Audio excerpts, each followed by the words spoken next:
ലോക്സഭയിൽ വെറും 7 സീറ്റ് മാത്രമാണ് ഡൽഹിക്കുള്ളത്. പക്ഷെ ആ 7 എന്ന് പറയുന്നത് അല്ലെങ്കിൽ 7 എന്ന് പറയുന്ന സംഖ്യയ്ക്ക് 70 ഇരട്ടി ശക്തിയാണുള്ളത്. അതാണ് രാജ്യ തലസ്ഥാനത്ത് കാണാൻ സാധിക്കുന്നത്. ഡൽഹി ഭരിക്കുന്നത് ആം ആദ്മി പാർട്ടിയാണെങ്കിലും ഏത് പാർട്ടിയാണ് എംപിമാരെ വിജയിപ്പിക്കുന്നത് എന്നതിനും പ്രാധാന്യമേറെയാണ്. പാർലമെന്റ് അടക്കം സ്ഥിതി ചെയ്യുന്ന ഡൽഹി ബി.ജെ.പിയുടെ ഒരു സ്വപ്നക്കോട്ടയാണ്. അതുകൊണ്ട് തന്നെ സംസ്ഥാനം ഏത് വിധേയനും പിടിച്ചെടുക്കുക എന്നതാണ് ഏറ്റവും വലിയൊരു കാര്യമായി കാണുന്നത്. അതുകൊണ്ട് തന്നെ ഡൽഹിയിൽ ഒരു സ്ഥാനവും ഇല്ലാതെ പോകുന്ന ബി.ജെ.പിക്ക് അവിടെ 7 പിടിച്ചെടുക്കാം എന്നുള്ള വ്യാമോഹം നടക്കില്ല എന്നതാണ് മറ്റൊരു സത്യം. നോക്കാം, ആം ആദ്മി പാർട്ടിയുടെ ഡൽഹിയിലെ വളർച്ച അതിന് ഏറ്റവും വലിയ സൂചകമാണെന്നുള്ളത്. മാത്രമല്ല, ഡൽഹിയിലെ ഏറ്റവും വലിയൊരു ശക്തനായ നേതാവ് കൂടിയാണ് അരവിന്ദ് കെജ്രിവാൾ. ബി.ജെ.പി തിരിച്ചറിഞ്ഞത് അരവിന്ദ് കെജ്രിവാളിന്റെ അറസ്റ്റിനോടനുബന്ധിച്ചാണ്. അത് കൂടുതൽ ബി.ജെ.പി തിരിച്ചറിഞ്ഞ കാര്യം തന്നെയാണ്. ഇനി പ്രതീക്ഷിച്ചില്ല ഇത്രയധികം ആളുകൾ ആം ആദ്മി പാർട്ടിയിൽ ഉണ്ടെന്നും അല്ലെങ്കിൽ ഇത്രയും ഒരു ശക്തിയായിട്ട് തിരിച്ചടിക്കുമെന്നും.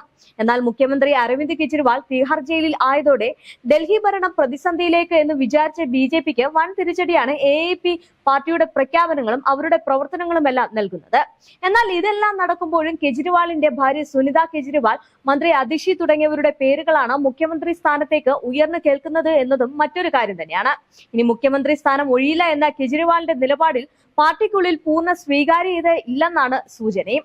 ഭരണ പ്രതിസന്ധി ഉണ്ടായാൽ ജനവികാരം എതിരാകുമെന്ന നേതാക്കൾക്ക് അഭിപ്രായമുണ്ട്. എന്നാൽ ഏതാനും വർഷങ്ങളായി കെജ്രിവാൾ എന്ന വ്യക്തിയിൽ ഒതുങ്ങിയ പാർട്ടി രണ്ടാമനെ കണ്ടെത്തുക ദുഷ്കരമായ ഒരു കാര്യം തന്നെയാണ്. അടുത്ത മുഖ്യമന്ത്രിയെ ഉയർന്നു കേൾക്കുന്ന പേരുകൾ ഡൽഹി മന്ത്രിമാരായ അതിഷി, സൗരവ് ഭരദ്വാജ് എന്നിവരുടെ പേരുകളാണ്. കെജ്രിവാൾ ഇ.ഡി കസ്റ്റഡിയിൽ ആയതിനു പിന്നാലെ കെജ്രിവാളിന്റെ വാക്കായി മാറിയ സുനിത കെജ്രിവാളും മുഖ്യമന്ത്രി സ്ഥാനത്തേക്ക് ഉയർന്നു കേൾക്കുന്ന പേരുകളിൽ ഒന്നാണ്. ഇപ്പോൾ ഭരിക്കുന്ന ബി.ജെ.പിക്ക് മറ്റൊരു തിരിച്ചടിയായിരിക്കും ഡൽഹി മദ്യനയ അഴിമതി കേസിൽ ആം ആദ്മി പാർട്ടി നേതാവും രാജ്യസഭാംഗവുമായ സഞ്ജയ് സിംഗിന്റെ ജാമ്യം ലഭിച്ചത്. സുപ്രീം കോടതിയിൽ ജാമ്യാപേക്ഷ എൻഫോഴ്സ്മെന്റ് ഡയറക്ടറേറ്റ് എതിർക്കുന്നതോടെയാണ് സഞ്ജയ് സിംഗ് പുറത്തേക്കുള്ള വഴി ഒരുങ്ങിയിരിക്കുന്നത്. മദ്യനയ കേസിൽ അറസ്റ്റിലായ നേതാക്കളിൽ ആദ്യമായാണ് ഈ ഒരു നേതാവിന് ജാമ്യം ലഭിക്കുന്നത്. ഇത് എ.എ.പിയുടെ വലിയ വിജയം തന്നെയാണെന്ന് വേണമെങ്കിൽ പറയാം. സംസ്ഥാനത്ത് നിന്ന് രാജിവെക്കില്ല എന്നാണ് കോടതി നടപടിക്ക് ശേഷം എന്തായാലും കെജ്രിവാൾ വ്യക്തമാക്കിയിട്ടുള്ളത്. അതുകൊണ്ട് തന്നെ ജയിലിൽ പോയാലും കെജ്രിവാൾ തന്നെ മുഖ്യമന്ത്രിയായി തുടരുമെന്ന് നേരത്തെ പറഞ്ഞിരുന്നു. ജനാധിപത്യ സർക്കാരിലെ നിർണായക പദവി വഹിക്കാൻ ഭരണഘടനാപരമായ ധാർമ്മികതയും മികച്ച ഭരണനിർവഹണവും ഭരണഘടനാപരമായ വിശ്വസ്തതയും ആവശ്യമാണെന്ന് പലതവണ കോടതികളിലും സുപ്രീം കോടതിയിലും വ്യക്തമാക്കിയിട്ടുള്ള സാഹചര്യത്തിൽ കെജ്രിവാളിന് മുന്നിൽ ഇനിയുള്ള വഴികളാണ് ആം ആദ്മി പാർട്ടികൾ തുറന്നു കാണിക്കുന്നത്. അതുകൊണ്ട് തന്നെ ബി.ജെ.പി ഒരുക്കുന്ന കുരുക്കുകളിൽ ആം ആദ്മി വീഴില്ല എന്ന് മാത്രമല്ല, അവർക്ക് ആ ഒരു ഡൽഹി സംസ്ഥാനം വിട്ടുകൊടുക്കില്ല എന്ന് ഉറച്ചു വിശ്വസിക്കുകയും അതിനുവേണ്ടി പ്രവർത്തിക്കുകയും ചെയ്യുകയാണ് ഈ ഒരു കെജ്രിവാളിന്റെ നേതാക്കളും.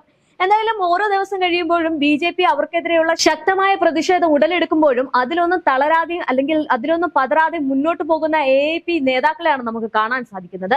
അതുകൊണ്ട് തന്നെയാണ് അവരുടെ ആ ഒരു നേതാവ് കെജ്രിവാൾ വീണ്ടും അധികാരത്തിൽ വരുമെന്നും അവർ ഉറച്ചു വിശ്വസിക്കുന്നത്.